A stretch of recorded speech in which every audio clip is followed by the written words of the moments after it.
यो सरकारले कुनै कानुन मान्नु पर्दैन। नेपाल एउटा यस्तो देश हो, नेपालले एउटा यस्तो प्रधानमन्त्री प्राप्त गर्यो जसले कुनै पनि कानुन मान्नु पर्दैन। त्यही नियममा लेखेको एउटा कुरा मान्ने, त्यही नियममा लेखेको अर्को कुरा नमान्ने। त्यो नियममा दुईटा कुरा लेख्यो। अब संविधानमा लेखेको कुरा प्रिभेल अथवा लागू हुन्छ कि प्रधानमन्त्रीले सन्केको भरा दिएको आदेश लागू हुन्छ भने प्रश्न हो। प्रधानमन्त्रीले आदेश दिनुभयो, विघटन गरिदिए, आजबाट विघटन गरिदिए। अब उपसभामुख बनाउनको निम्ति प्रधानमन्त्री राजी भए त बनिहाल्छ नि। उहाँलाई आफ्नै चाहिँ नि छोराछोरी बनाउनु पर्ने। प्रधानमन्त्रीले खुच्चु गरे। त्यो भनेपछि के? म प्रधानमन्त्रीबाट हट्ने भएपछि तिमीहरूलाई पनि प्रधानमन्त्री हुन दिन्न। आफ्नै सहकर्मीलाई लोपुवा खुवाउँदै देखिस् त संसद कसरी भङ्ग हुन्छ भन्ने। म पार्टीको बैठकमा आउँदिनँ, यो उहाँले भने हो। म पार्टीको बैठकको निर्णय मान्दिनँ, यो उहाँले भने हो। अनि उहाँ कसले प्रधानमन्त्री बनाइदियो त उहाँलाई भन्दा पार्टीले। कसको निर्णयले उहाँ चुनाव लड्नुभयो? पार्टीको। उहाँको घोषणापत्र के हो? पार्टीको। उहाँ संसदीय दलको नेता कसले बनायो? पार्टीले। अनि पार्टीले संसदीय व्यवस्था के हो? दलीय व्यवस्था। यो निर्दलीय व्यवस्था हो र? अब उहाँले के भनिदिनु थाल्नु भने म पार्टीमा आउँदिनँ। ठुलो सङ्घर्ष हुन्छ, रक्तपात हुन्छ। रक्तपात हुन्छ। त्यो इन्टरभ्यू प्रायोजित हो। त्यो बोल्डली बोल्नु भएको छैन र? बोल्डली त बोल्दिनँ। के भयो भने बोल्दिनँ, के बोल्नु? के उहाँले बोलेको के छ? हो त त्यो के ठुलो कुरो भयो त भने? त्यो नभने त उसलाई घोक्रे ठेक लगाइहाल्थ्यो नि त्यही दिन। त्यही बालोटारमै गएर सगरमाथै दाबी गर्ने कुरा गयो नि। सगरमाथै भारतले दाबी गर्नुपर्छ भने नि त। जेल पर्ने मान्छे म यति वर्ष जेल पर्ने बुझ्नुभयो, त्यस कारण म ठुलो हुँ भन्छ नि। मेरो विचारमा जेल पर्ने मान्छे ठुलो होइन। बाँचुन जेल शत्रुलाई हैरान पारेर परिवर्तन गर्ने। माउसी तुम जेल परेन, याद छ तपाईँलाई? पार्लियामेन्ट देख्यो कि आत्तिहाल्नु हुँदो रहेछ। पार्लियामेन्ट फोबिया भएछ।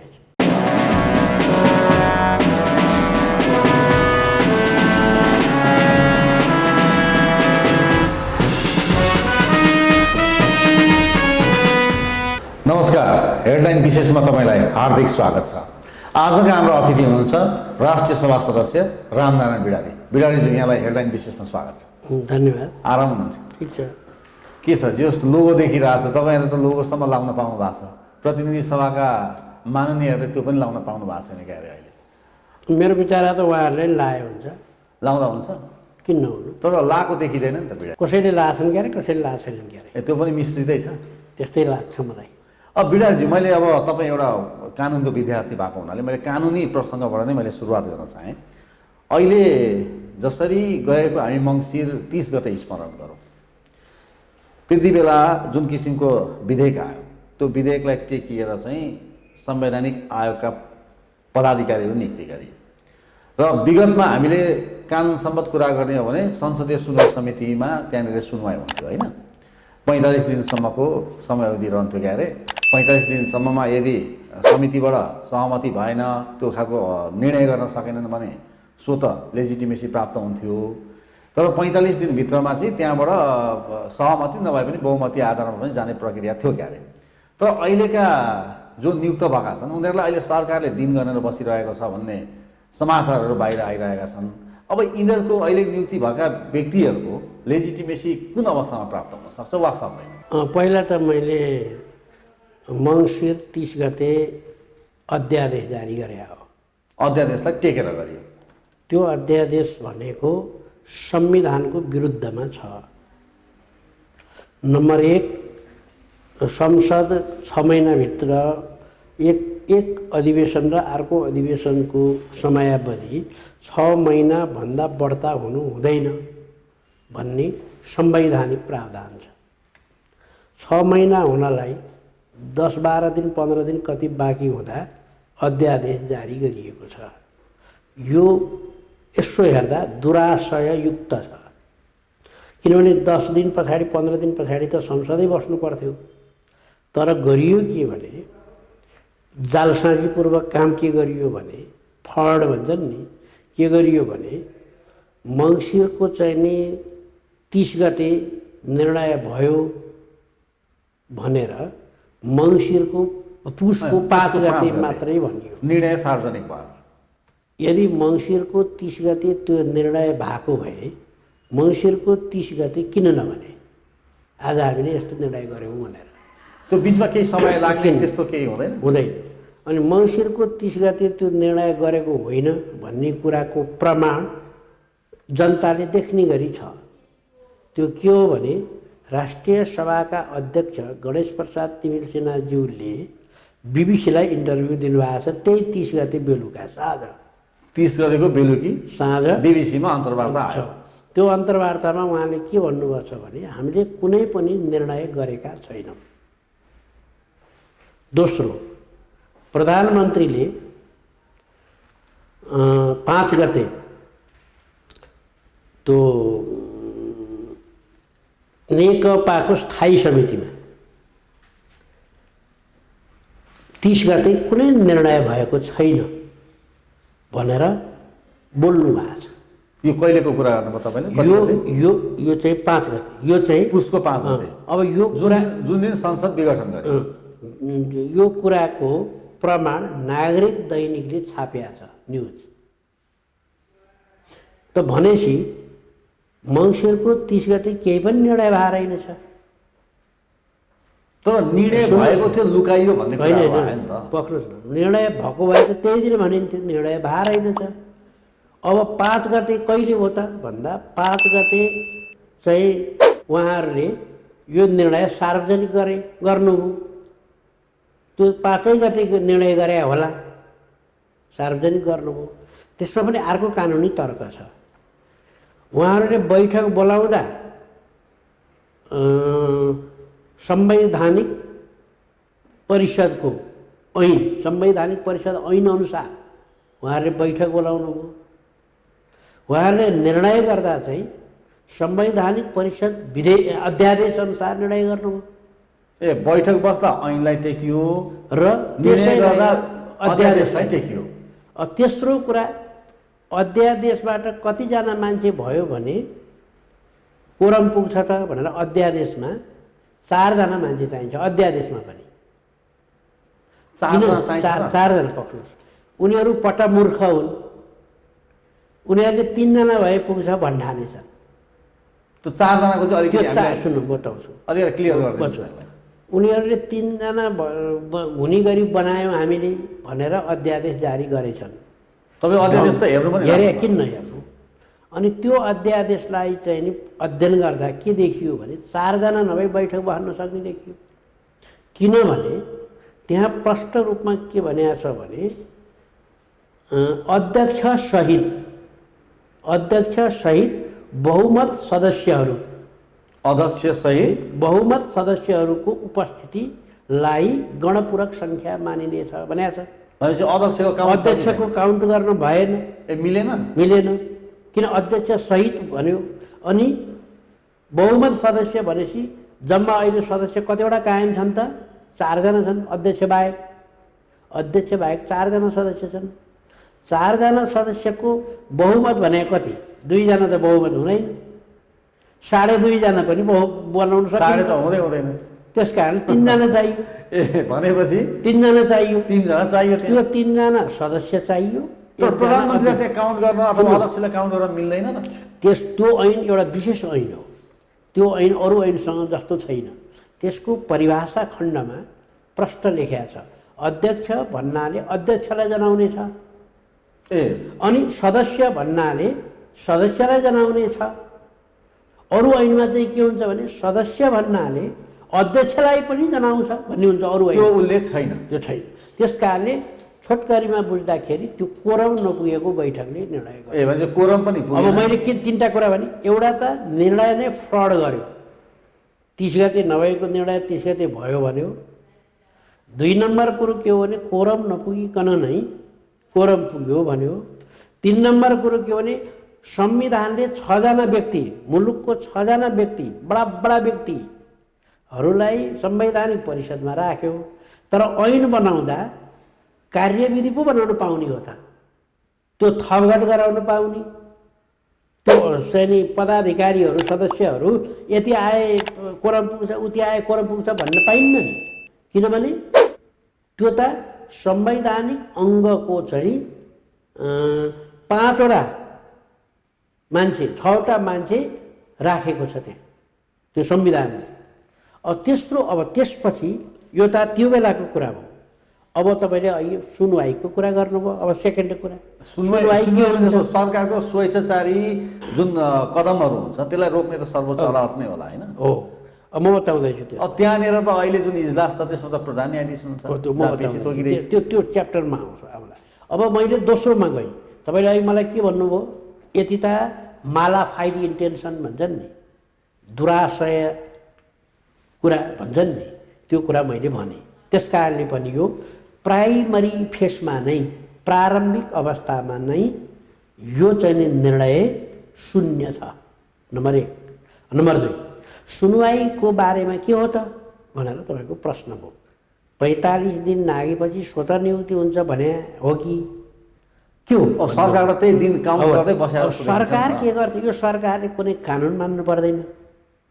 नेपाल एउटा यस्तो देश हो, नेपालले एउटा यस्तो प्रधानमन्त्री प्राप्त गर्यो जसले कुनै पनि कानुन मान्नु पर्दैन। उदाहरण म यही दिन्छु। अघि मैले भनेको पनि कानुन नमानेको कुरा भयो।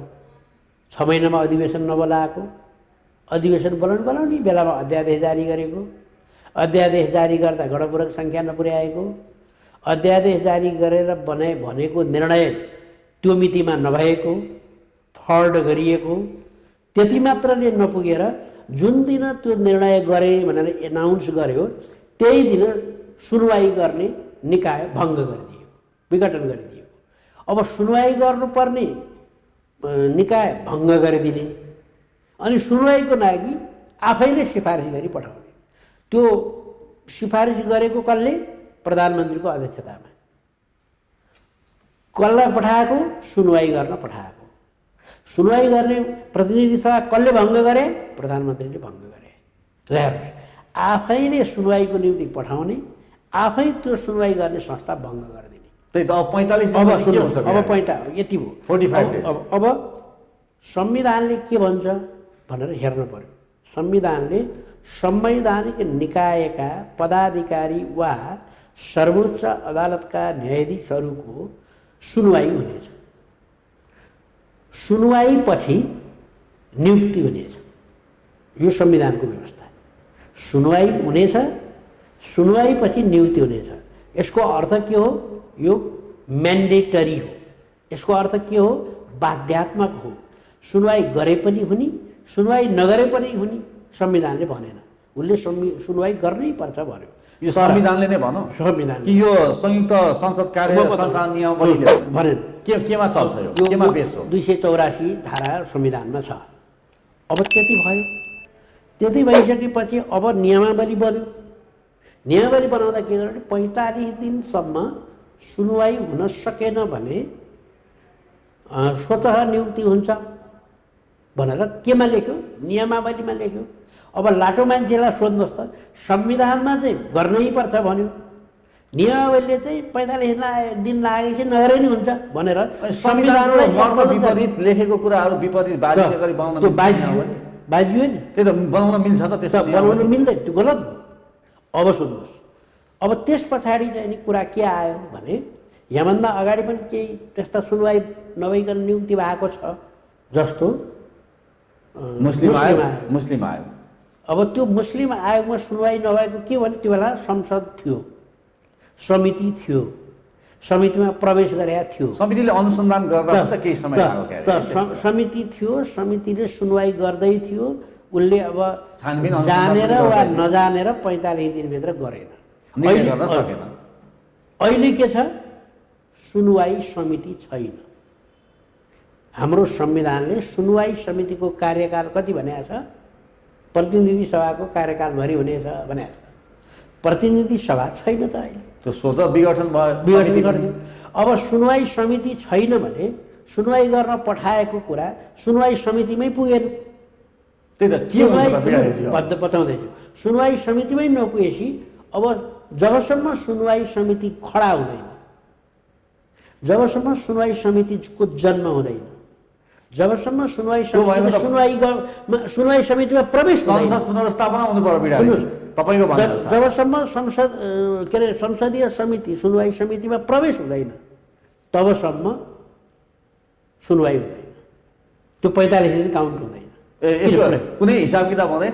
कुनै काउन्ट 45 डेजको त्यहाँ लेखेकै छ त, संसदीय सुनवाई समितिमा प्राप्त भएको मितिले 45 दिन भन्छ।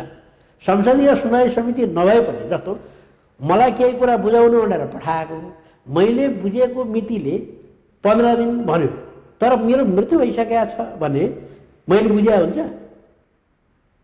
अथवा म विदेशमा छ, मैले प्राप्त गरेको छैन भने काउन्ट हुन्छ? त्यस्तै कुरा अब के हो त भने 45 दिन के अरे गणना गर्नलाई समितिमा प्राप्त हुनु पर्यो।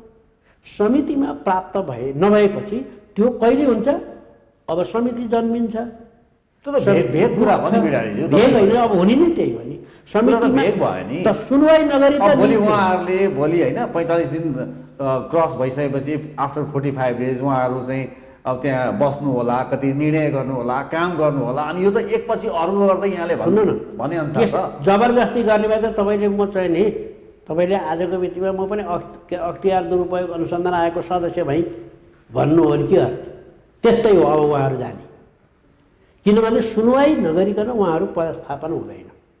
सुनवाई नगरी उहाँहरू नियुक्ति हुन सक्नुहुन्न। पदस्थापन उहाँहरू हुनै सक्नुहुन्न त बिडारीज्यू? सक्नुहुन्न। यो कानुनी कुरा हो, संवैधानिक कुरा हो। तर नियमावलीले फेरि त्यो अधिकार त नियमावली त जुधेको मैले अघि बताइसकेँ, संविधानसँग जुध्यो। एक दोस्रो ल नियमावलीलाई मान्ने भएँ मैले, मान्ने भएँ त त्यो नियमावली अनुसार संसदीय समिति हुनु पर्यो नि भने। त्यो नियमावलीलाई टेक्न पनि समिति चाहिँ चाहियो, अनिवार्य छ। किनभने नियमावलीको 45 दिन चाहिँ उनीहरू मान्ने, त्यो नियमावली बमोजिमको संसदीय समिति खै त त्यो चाहिँ नमान्ने। त्यही नियममा लेखेको एउटा कुरा मान्ने, त्यही नियममा लेखेको अर्को कुरा नमान्ने। त्यो नियममा दुईवटा कुरा लेख्यो, 45 दिनभित्र सुनवाई भएन भने स्वतः नियुक्ति हुन्छ, त्यो पनि लेख्यो। त्यो संसदीय समिति 15 जनाको हुन्छ र त्यो अप टु डेट हुन्छ, सदाबहार हुन्छ भनेर लेख्यो। यो खालको अवस्था आउँछ भनेर त्यहाँ अब कल्पना गरिएको त्यो समिति छैन। किनभने यो खालको अवस्था त किन आएको? ठिक छ बिडारीज्यू, जसरी व्याख्या गर्नु हो ठिक छ। अहिले अब रिट पनि परेको छ। अब मैले फेरि त्यही प्रसङ्गमा आएँ। अब रिट निर्णय गर्दाखेरि, नियुक्ति गर्दाखेरि स्वयं प्रधान न्यायाधीश हुनुहुन्छ। अब सर्वोच्चमा भोलि बहस हुँदाखेरि, सुनवाई हुँदा पनि त्यहाँ प्रधान न्यायाधीशकै बेन्चमा पर्छ। अब यो मिल्छ कि मिल्दैन? यसो गर्न सकिन्छ। नम्बर 1 नियत सफा भयो भने, नम्बर 1 के गर्ने? नियतमा त कसो मनमा को छिर्न खोज्छ? कानुनी रूपमा चिज देख्यो नि। अब त्यो कुरा यो फैसला गर्नलाई दुईटा उपाय छ मेरो विचारमा। एउटा, यो संविधानको व्याख्या गर्नुपर्ने भएको हुनाले संवैधानिक इजलासमा नगए पनि हुन्छ। संवैधानिक इजलासमा नगरे पनि हुन्छ? हुन्छ। एउटा बृहत फुल बेन्च बनाएर गरे पनि हुन्छ। प्रधान न्यायाधीश बाहेक। फुल बेन्च भनेको फेरि प्रधान न्यायाधीश पर्दैन। फुल बेन्च भने 3 जनाभन्दा माथिलाई फुल बेन्च भन्छ। प्रधान न्यायाधीश नभए पनि हुन्छ। नम्बर 1 एउटा उपाय त्यो छ। दोस्रो उपाय के छ भने, त्यस्तो पनि नगर्ने हो भने प्रधान न्यायाधीश त्यो सुनवाई हुने दिन बिदामा बस्नुहुन्छ। त्यसपछि अर्को काम हुन्छ, होइन? तपाईँले प्राथमिकतामै परेको छैन, तपाईँलाई थाहा छ। प्राथमिकता नपर्ने त अर्को कुरा मैले कानुनी कुरो गरेँ। अनि त्यो काम प्रधान न्यायाधीशले बसेर फैसला गर्छ। सहितको के अरे बृहत इजलास, के अरे संवैधानिक इजलास बसेर गर्छ। अब गर्न मन नलागे त अब त्यस्तै हो। भनेपछि प्रधान न्यायाधीश बस्न मिलेन? प्रधान न्यायाधीशलाई गाह्रो छ, मिल्दैन। हाम्रो 2-3टा कुराले मिल्दैन। एउटा स्वार्थ बाजिएको मुद्दा भन्छ यसलाई। किनभने प्रधान न्यायाधीश आफै बसेर निर्णय गर्नुभएको छ। उहाँ पनि निर्णयकर्ता हो एकजना। त्यसकारण उहाँलाई रिट निवेदकले विपक्षी बनाइदिएको छ।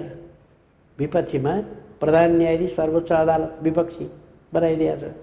अब आफैलाई विपक्षी बनाएको कुरा आफैले निर्णय गर्ने त यो सर्वमान्य सिद्धान्त मात्र होइन, यो चाहिँ नि सामान्य आचरणको पनि कुरा हो। त्यहाँमाथि हाम्रो कानुन पनि छ यस्तो हेर्नुहुन्न भन्ने।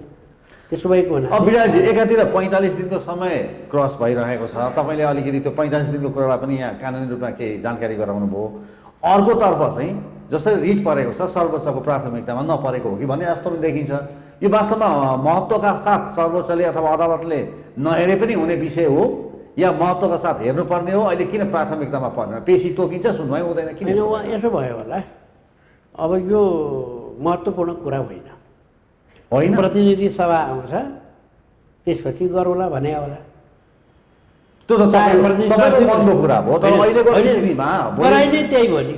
तर भोलि मैले अघि पनि प्रश्न गरेँ तपाईँलाई, 45 दिनपछि गरौँ उहाँहरूले कार्यभार सम्हाल्नु भने के गर्ने? त्यो प्रधान के अरे त्यस्तो अख्तियारदेखि लिएर तपाईँलाई थाहा छ नि, अख्तियार पनि छ त्यहाँ।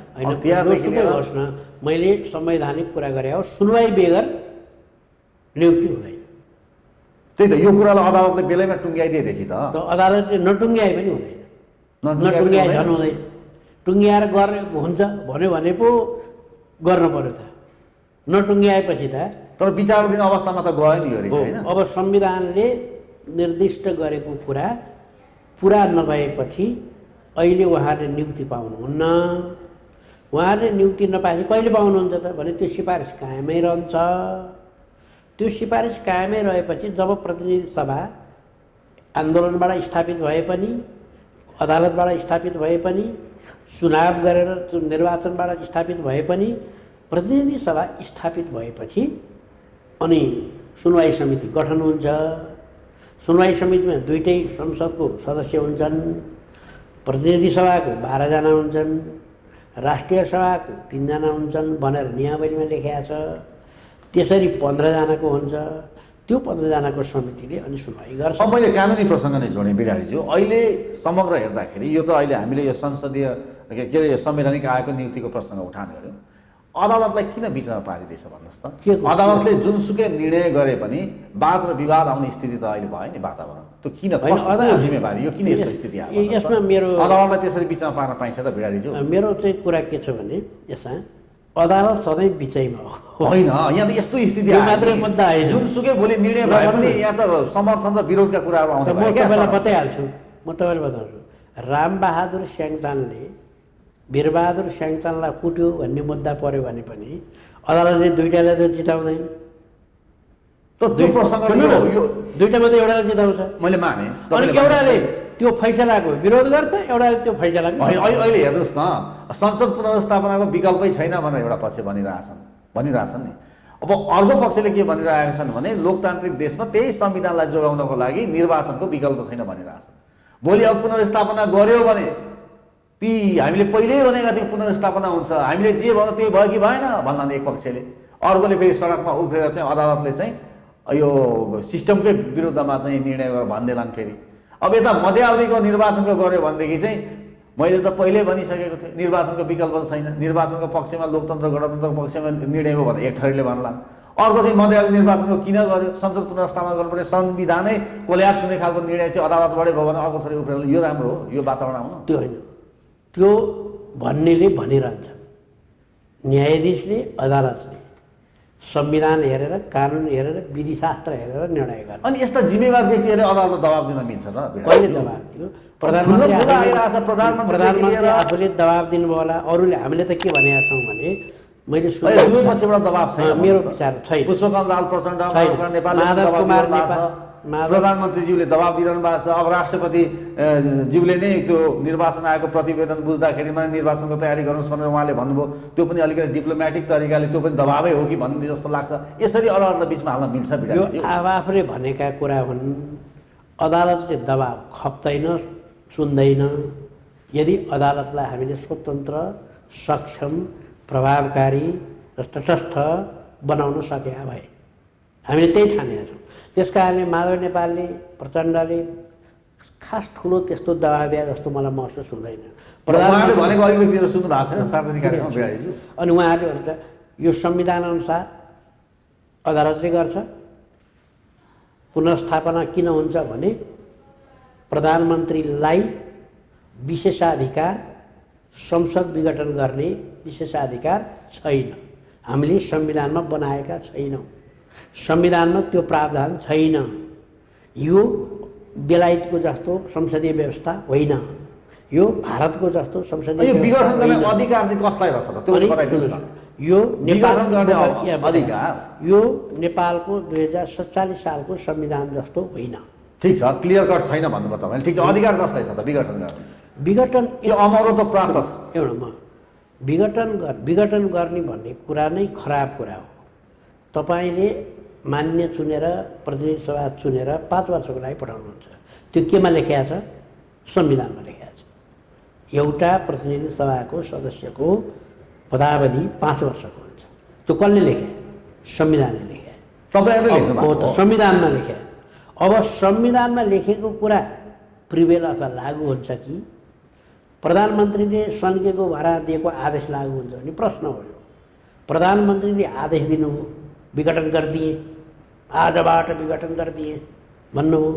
संविधानले 5 वर्षसम्म काम गर्न पाउँछस् भन्यो। अब अदालतले संविधान हेर्ने कि प्रधानमन्त्रीले कामै गर्न पाउनु भएन अरे त, अनि त्यस कामै गर्न नदिएपछि के गर्नु? अब त्यो फटाहा कुरा हो भन्ने कुराको प्रमाण 3 वर्षमा उहाँले कुन काम रोक्यो संसदबाट?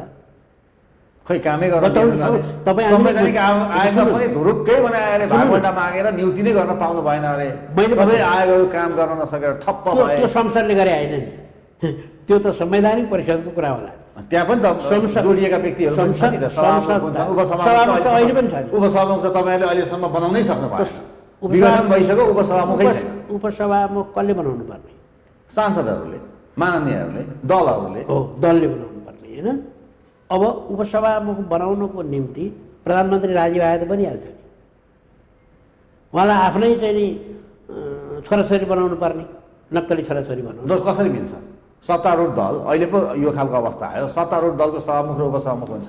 त्यही कारणले नमिलेर त रोकियो। महिला पुरुष फरक, लिङ्ग फरक, दल फरक भनेपछि त्यही कारणले त्यहाँ पनि त समस्या देखियो नि। त्यही कारणले रोकियो। त्यस कारणले हामी के प्रसङ्गमा कुरा गरिरहेका थियौँ भने संसद विघटन गर्न वर्तमान संविधानले प्रधानमन्त्रीलाई अधिकार दिएको छैन। त्यो अधिकार कसलाई दिएको हो? तपाईँ यही आइरहनु भएको थियो। एउटा समयमा मात्रै, एउटा झिलु ठाउँमा मात्रै विघटनको सम्भावना छ। त्यो कसैले गर्ने होइन, त्यो स्वतः विघटन हुने। त्यो के गर्यो भने यही हो महत्त्वपूर्ण कुरा। एक ठाउँमा विघटनको कुरा छ, त्यो के गर्यो भने संसद विघटन हुन्छ। 76मै हो, 76मा नै 7मा गएर 76को उपधारा 7मा गएर विघटनको कुरा छ। त्यो विघटन कुन बेला गर्ने भन्दा प्रतिनिधि सभाको चुनाव भयो। हेर्नुहोस् है, बडो राम्रोसँग यसलाई, प्रतिनिधि सभाको चुनाव भयो, प्रधानमन्त्री चयन गर्ने बेला भयो।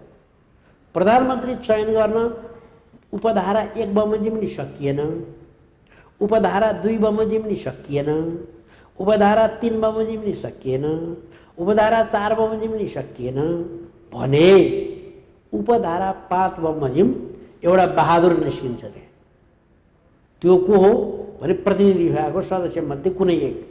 उनले के भन्यो भने म प्रधानमन्त्री हुन चाहन्छु, मलाई समर्थन छ सबै दलको, सबै सांसदको भनेर उनले आधार देखायो भने, विश्वासको मत लिनलाई होइन, उनले आधार देखायो भने त्यसलाई प्रधानमन्त्री नियुक्ति गरिन्छ।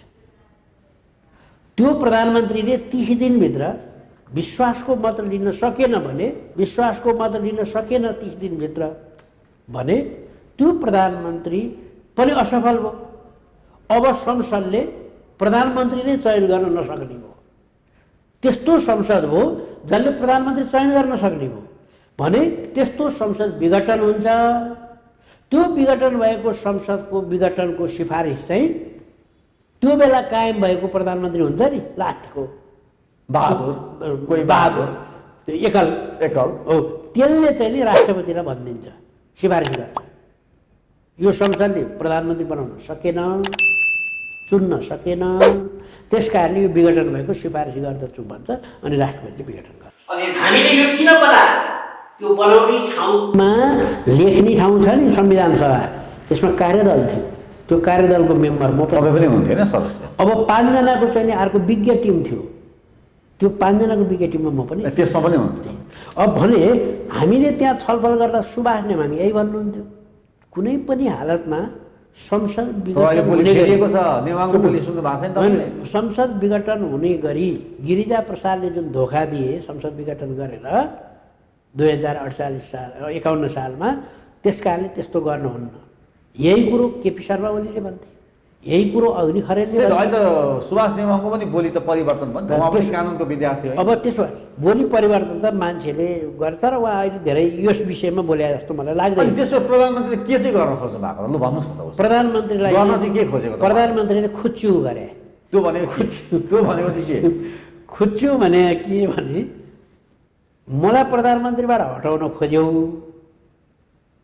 चाहे संसदीय दलको नेताबाट हटाएर होस्, चाहे चाहिँ नि अविश्वासको प्रस्ताव पेश गरेर हटाउन खोज्यौ, म प्रधानमन्त्रीबाट हट्ने भएपछि तिमीहरूलाई पनि प्रधानमन्त्री हुन दिन्न म, कि यो चाहिँ देखाउ त यी यसो गरिदिन्छु भनेर बल जस्तै यो घोषणा गर्यो। यो घोषणा सुन्नु मूर्ख्याइ हो। अनि यो घोषणा चाहिँ यदि राष्ट्रपति अरू कुनै मान्छे भएको भए त्यहाँ रोकिन्थ्यो, किन यो त संविधान विरुद्धको कुरा थियो। राष्ट्रपति पनि उहाँलाई नाङ्न सक्नु भएन। भनेपछि विद्यादेवी भण्डारीको ठाउँमा अरू कोही राष्ट्रपति भएको भए यो रोकिने, किन हुँदा यो त संरक्षक हो नि, संविधानको संरक्षक र पालक राष्ट्रपति हो। ल ठिक छ, उहाँले चाहिँ के खुच्यौँ भन्नु भएन, यहाँले खुच्यौँ गरे, खुच्यौँ गरे, प्रधानमन्त्रीले खुच्यौँ गरे। मैले राष्ट्रिय सभामै भने नि, आफ्नै सहकर्मीलाई लोपुवा खुवाउँदै देखिस् त संसद कसरी भङ्ग हुन्छ भन्ने मैले राष्ट्रिय सभामा भनेको छु। एक दिन बोल्न पाइन्छ। प्रधानमन्त्रीले खुच्यौँ देखाउनु भयो। अब यो बताइदिनुहोस्, केपी शर्मा ओलीकै निरन्तरता भइरहेको भए उहाँले त आफूलाई प्रधानमन्त्रीबाट हटाउँछन् कि हस्ताक्षर पनि सङ्कलन गर्न थाले साथीहरूले भनेर अलिकति डराएको अवस्था पनि होला, त्यो एउटा पाटो रह्यो। यदि मानव प्रधानमन्त्री केपी शर्मा ओलीको निरन्तरता अरू 2 वर्ष भएको के बिग्रिन्थ्यो मुलुकमा? सम्भवतः धेरै बिग्रिँदैन थियो। किन यो आवश्यकता पर्यो? हेर्नुहोस् यो खालको अवस्था। कुरा चाहिँ के थियो भने यो दुईटा पार्टी मिलेर एउटा पार्टी बने होइन, यो तपाईँहरू सबैलाई थाहा छ। अनि त्यो पार्टीभित्र केपी शर्मा ओली भन्दा कम्ताका मान्छे थिएनन् अरू। माधव नेपाल, पूर्व प्रधानमन्त्री जगन्नाथ खनाल, माधव नेपाल, पुष्पकमल दाहाल प्रचण्ड, वामदेव गौतम, प्रचण्ड होइन, यी मान्छे ओलीजी भन्दा कम्ताका मान्छे होइनन् नि सबै कुराबाट। उहाँहरू पनि दलको प्रमुख भएर आएको, उहाँ पनि प्रधानमन्त्री भइसकेको, काकताली परेर नमिलेर मात्रै वामदेव प्रधानमन्त्री हुन नपाएको। तर त्यस्ता मान्छेहरूलाई प्रधानमन्त्रीले रिजाएर राख्न सक्नु भएन। त उहाँले त भन्नुभयो नि के फरक छ, म झन् राम्रो गर्छु, उहाँ पनि टेस्टेड नै हो नि त, सबैजना प्रधानमन्त्री भइसकेको छ, वामदेव गौतमदेखि बाहेक तपाईँले नाम लिएका व्यक्ति। त्यसपछि भने म भन्दैछु, त्यस पछाडि अर्को के हो भन्दा नेपालको चाहिँ नि अहिलेको पिरियड के हो, अहिलेको समय भने विकास निर्माणको समय गरिरहनु भएको थियो। अनि दोस्रो धमाधम विकास भइरहेको थियो अरे। दोस्रो चाहिँ नि के हो भन्दा अहिले सङ्घीयता, गणतन्त्र, समानुपातिक समावेशी सिद्धान्त, एक शब्दमा भन्दा अहिलेको संविधानको परिवर्तनका कामहरूलाई संस्थागत गर्नु थियो। यो काममा बाधा अडचन भयो। कसले गर्यो? सरकारले, प्रधानमन्त्रीले। बाधा अडचन कसरी भयो? जुन जुन ऐनहरू ल्याउनु भएको छ हामीले सबै पास गरेका छौँ। उहाँले ल्याएको कुनै ऐन फेल भएको छैन। हेर्नुहोस् है, उहाँले ल्याएको बजेट कुनै फेल भएको छैन, उहाँले ल्याएको नीति तथा कार्यक्रम कुनै फेल भएको छैन, उहाँले प्रस्ताव गरेको कुनै पनि सदनमा फेल भएको छैन। सदनले त एकदम उहाँलाई त्यही त, बाँकी 2 वर्ष निरन्तरता दिने कि नदिने यस्तो झडाले स्थिति आयो नि त भिडारीज्यू। यसो गर्दै जाँदा समस्या कहाँनिर आयो भन्दा अब अहिलेको परिवर्तनलाई अब्स्ट्याकल हुने गरी काम हुन थाल्यो। कस्तो? उदाहरणको निम्ति तपाईँले देखिहाल्नुभयो, अहिले भर्खर हामी त्यत्रो छलफल गर्छौँ अध्यादेश, अर्को हामीले अध्यादेश अर्को के हो? राजनीतिक दल विभाजन हुने अध्यादेश होइन। उहाँले किन ल्याएर रहेछ त राजनीतिक दल? त्यसलाई फेरि पछि फिर्ता होइन, उहाँले त्योलाई किन ल्याएर रहेछ? त्यो त पार्टीबाट नि विरोध भयो, जनताबाट नि विरोध भयो, अरूबाट नि विरोध भएर फिर्ता गर्यो। त्यहाँ लेखेको के थियो? दल वा राजनीतिक दल वा संसदीय दल। होइन, मैले यही भने यदि प्रधानमन्त्री केपी शर्मा ओलीलाई नै अरू 2 वर्ष निरन्तरता भएको भए त उहाँले त्यसरी फिर्ता पनि त गर्नु हुँदो रहेछ। मैले तपाईँलाई बताएँ त भने उहाँले मान्नु भएन। अध्यादेश फिर्ता गर्न ठाउँ त भनेर सोधियो नि त। भीम रावल बिग्रिसकेको अवस्थामा होला नि त। भीम रावल र पम्फा जी विशेष अधिवेशन बोलाउनको निम्ति होइन राष्ट्रपतिका निवेदन दिन गएपछि उहाँले के भन्नु? त्यो अध्यादेश फिर्ता गर्छु, त्यो अध्यादेश फिर्ता गर्छु। तपाईँहरूले त फिर्ता गर्ने भएर पुरा सकियो नि। फेरि त हामीले त त्यो माधव नेपाल प्रचण्ड ग्रुपले त त्यो फिर्ता गर्यो, राष्ट्रपतिका दर्ता नगरी फर्क्यो। तर उहाँले स्ट्यान्ड बाई बसेका थिए तर नि त साथी। तर भोलिपल्ट अध्यादेश त फिर्ता गर्छु भने मान्छेले अध्यादेश बमोजिम अघि हामीले त्यत्रो चर्चा गऱ्यौँ नि, निर्णय गरे, नियुक्तिका सिफारिस गरे। त्यस भएपछि उहाँले संविधानको मर्ममाथि हिर्काउनु भयो। कुन? त्यो विधेयक, त्यो अध्यादेशले। त्यसपछि केपी शर्मा ओलीलाई प्रधानमन्त्रीको कुर्सीबाट हटाएर आफू प्रधानमन्त्री भएन भने होइन हुन्छु भन्ने त्यो खालको इच्छा शक्तिले काम गरेको होइन। त्यसो होइन, उहाँलाई प्रधानमन्त्रीमा राखिरहँदा नेपालको परिवर्तनमुखी जुन काम कारबाही छन् त्यो झन्झन धरापमा पर्ने भयो भन्ने चाहिँ अरू 5-7 जना शीर्ष नेतालाई लाग्यो। र उहाँहरूले के भन्नुभयो भने तपाईँ कि त्यो काम नगर्नुहोस्, कि तपाईँ प्रधानमन्त्रीबाट पदबाट छोड्नुहोस्, कि तपाईँ पार्टीको अध्यक्षबाट छोड्नुहोस्। 3टा अप्सन हेर्नुहोस्। पार्टीको अध्यक्षबाट छोडे पनि ओके, प्रधानमन्त्री छोडे पनि ओके, र त्यो जुन परिवर्तनका विरुद्धमा गर्न लागेका कामहरू छन् त्यो काम नगरे पनि ओके। ल भन्नुहोस्, न म यो 3टै काम गर्छु। उहाँको एउटा वाक्य सुन्नुहोस् न तपाईँले, म पार्टीको बैठकमा आउँदिनँ, यो उहाँले भने हो। म पार्टीको बैठकको निर्णय मान्दिनँ, यो उहाँले भने हो। अनि उहाँ कसले प्रधानमन्त्री बनाइदियो त उहाँलाई भन्दा पार्टीले। कसको निर्णयले उहाँ चुनाव लड्नुभयो? पार्टीको। उहाँको घोषणापत्र के हो? पार्टीको। उहाँ संसदीय दलको नेता कसले बनायो? पार्टीले। अनि पार्टीले संसदीय व्यवस्था के हो? दलीय व्यवस्था। यो निर्दलीय व्यवस्था हो र? अब उहाँले के भनिदिनु थाल्नु भने म पार्टीमा आउँदिनँ। तर यसको मूल जरो चाहिँ प्रधानमन्त्री केपी शर्मा ओलीलाई निरन्तरता नदिने कुराले नै मूल नदिने कारणको गुणै यही हो भन्ने कुरा आयो नि त बाहिर। नदिने कारण सुन्नुभयो नि, हो त मूल जरो उहाँले अहिलेको परिवर्तनकामी संविधानलाई, नेपालको संविधान 2072लाई प्रहार गरे। प्रहार मध्ये अहिले यो संसद विघटन पनि अर्को प्रहार। ल उसो भए यो एउटा बताइदिनुहोस् बिरारीज्यू, पार्लियामेन्ट डिजलमै भयो भने के हुन्छ? संविधान कोल्याप्स? यसको धेरै तपाईँले अहिले जुन तरिकाले कुरा गर्दै हुनुहुन्छ संविधान सङ्गत भएन भनेर संविधान सिद्धि हो। अब सुन्नु, 72 संविधान यो पार्लियामेन्टलाई सर्वोच्च अदालतले होइन पुनर्बहाली भनौँ या राष्ट्रपतिको चाहिँ नि घोषणालाई बदर गरिदिएन भने के हुन्छ? 72 नेपालको सबै संवैधानिक संयन्त्रहरू विवादग्रस्त हुन्छन्। के हुन्छन्? विवादग्रस्त हुन्छ। 2, संविधानको 50% भन्दा बढी धाराहरू निष्क्रिय हुन्छन्। तिनीहरूको काम हुँदैन है। अब तेस्रो, नेपालको संविधानले विचार गरेको कुरा अथवा उद्देश्य राखेको कुरा निष्प्रभावी हुन्छन् र निर्वाचन पनि उहाँले तोकेको मितिमा हुन सक्दैन। भनेको वैशाख 17 र 27 हुन सक्दैन। त्यो उहाँहरू आफैलाई थाहा छ, उहाँहरू आफैलाई हुन सक्दैन भन्ने थाहा छ।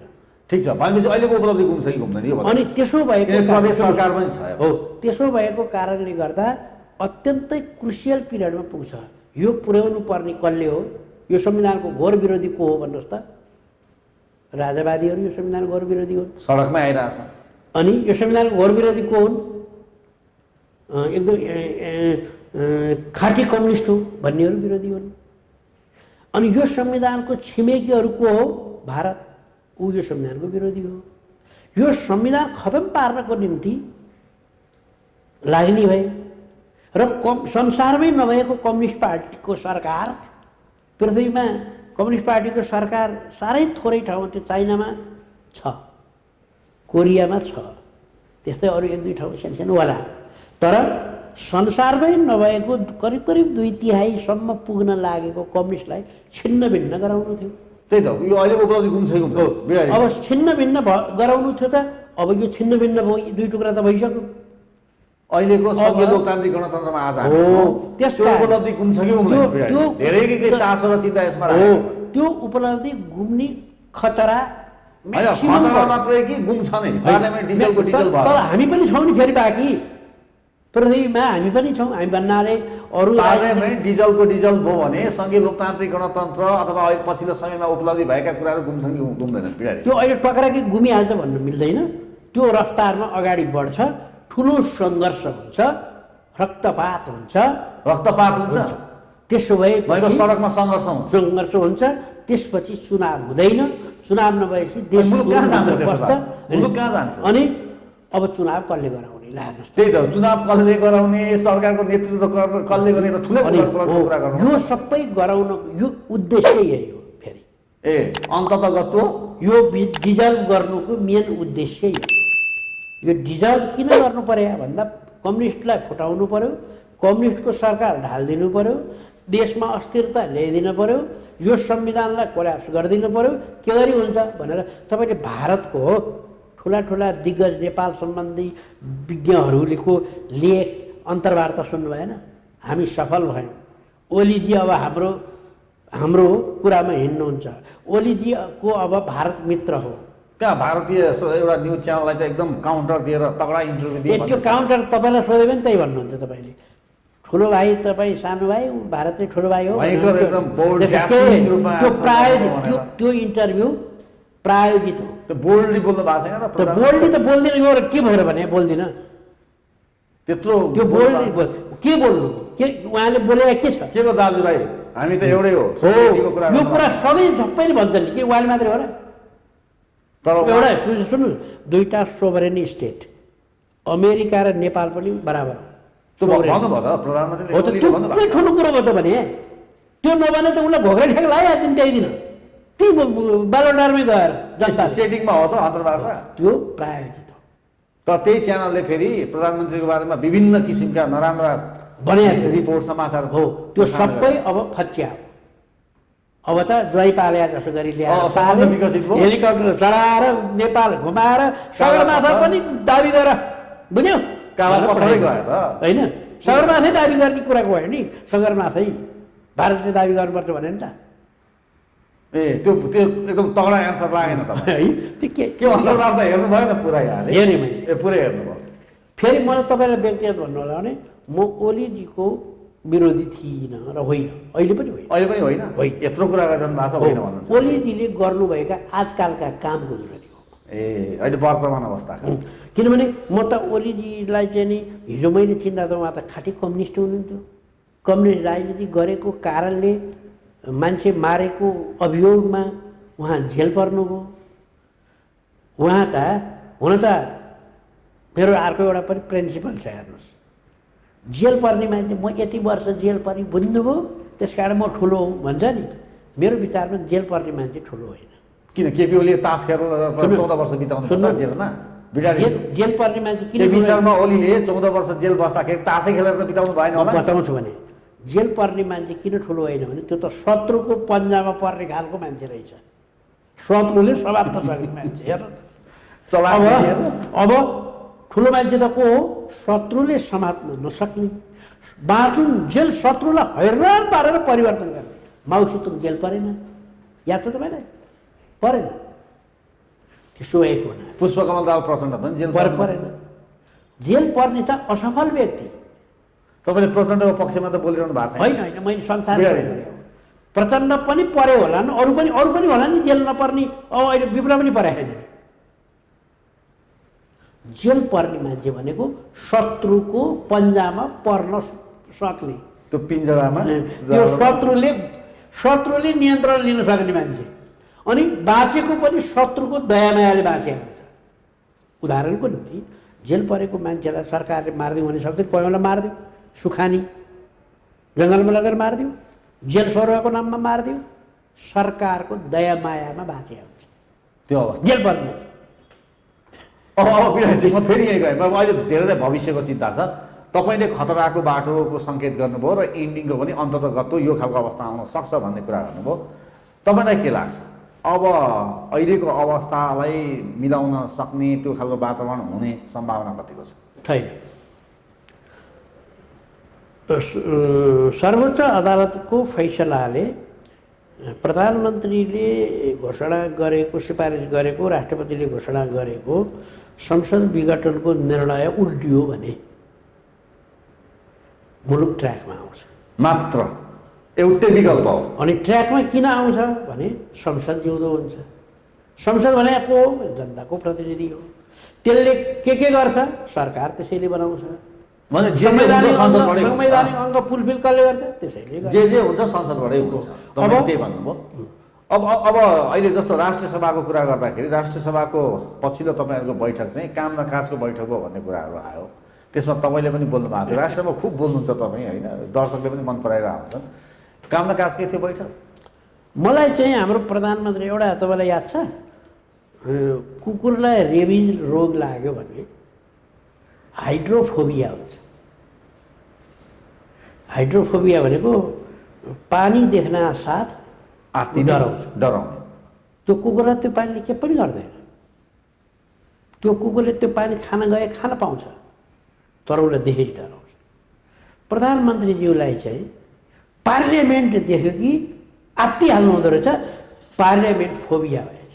यो प्रधानमन्त्री केपी ओलीले पार्लियामेन्ट फोबिया, नत्र सम्झिँदा पनि डर लाग्छ उहाँलाई।